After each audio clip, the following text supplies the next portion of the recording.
El 24 de agosto de 1899 nació en Buenos Aires, Argentina, uno de los escritores más influyentes del siglo XX, Jorge Luis Borges.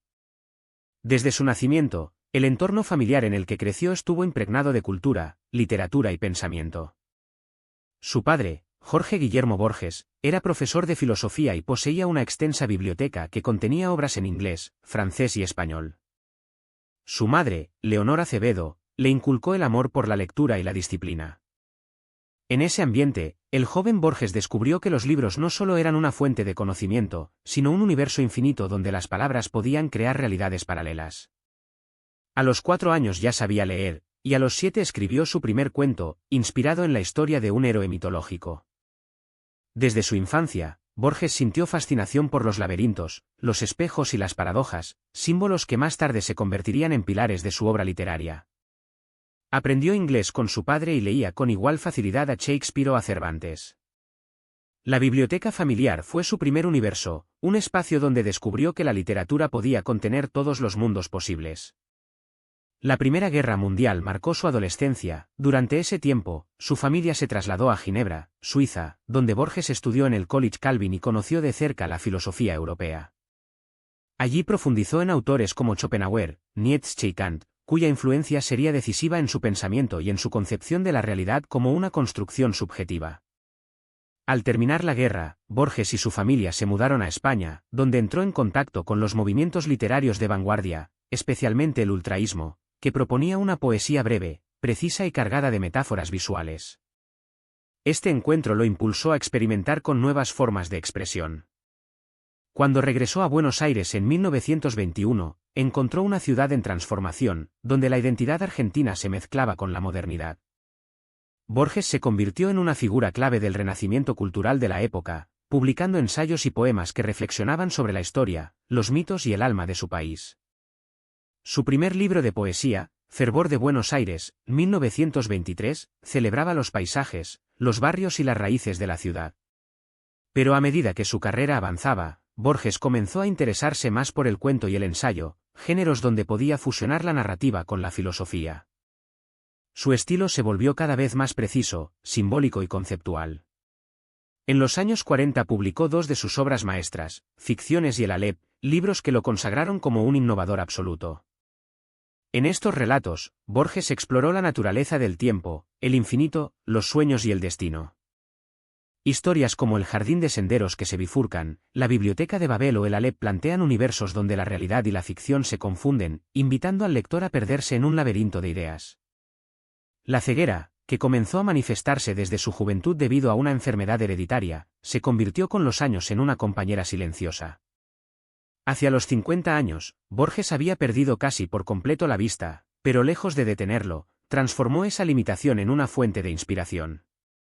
Con la ayuda de su madre, que lo acompañó hasta sus últimos días, dictaba sus textos y conferencias. La ceguera no es una desgracia, dijo alguna vez, es una forma de vida. Gracias a su memoria prodigiosa y su capacidad de visualización mental, continuó imaginando mundos, laberintos y bibliotecas infinitas que habitaban solo en su mente.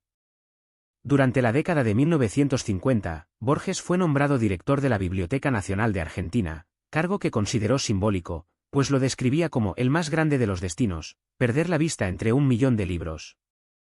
En esos años también se dedicó a la docencia universitaria y a dar conferencias por todo el mundo, donde su voz pausada y su discurso lleno de sabiduría fascinaban a audiencias internacionales. Su erudición abarcaba desde la literatura clásica y la filosofía hasta la teología y la metafísica. Su pensamiento no buscaba imponer respuestas, sino abrir preguntas sobre el destino, la identidad, la memoria y la existencia misma. Aunque Borges fue un intelectual reservado, su vida no estuvo exenta de emociones.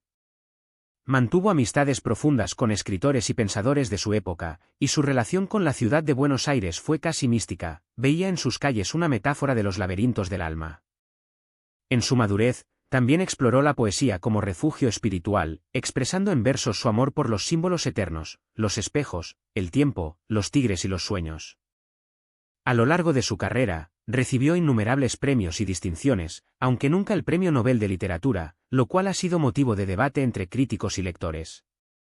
Sin embargo, Borges siempre restó importancia a la fama. Decía que la verdadera recompensa de un escritor era haber habitado el universo de los libros. Su influencia, sin embargo, fue inmensa. Autores como Italo Calvino, Humberto Eco, Gabriel García Márquez y Salman Rushdie reconocieron en él una fuente de inspiración. Su estilo, mezcla de erudición, misterio y precisión, cambió para siempre la manera de concebir la narrativa moderna. En los últimos años de su vida, Borges vivió en Suiza, donde encontraba paz y anonimato. Continuó dictando poemas y ensayos, cada vez más filosóficos y meditativos. Murió el 14 de junio de 1986 en Ginebra, acompañado por su esposa, María Kodama. Su tumba, sencilla y simbólica, lleva inscripciones en inglés antiguo, recordando su amor por la literatura anglosajona y por las eternas historias de héroes y laberintos.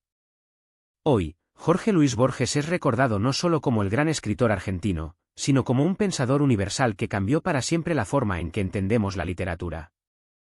Su obra invita a cuestionar lo real, a explorar los límites del conocimiento y a descubrir que cada lectura puede ser una puerta hacia lo infinito.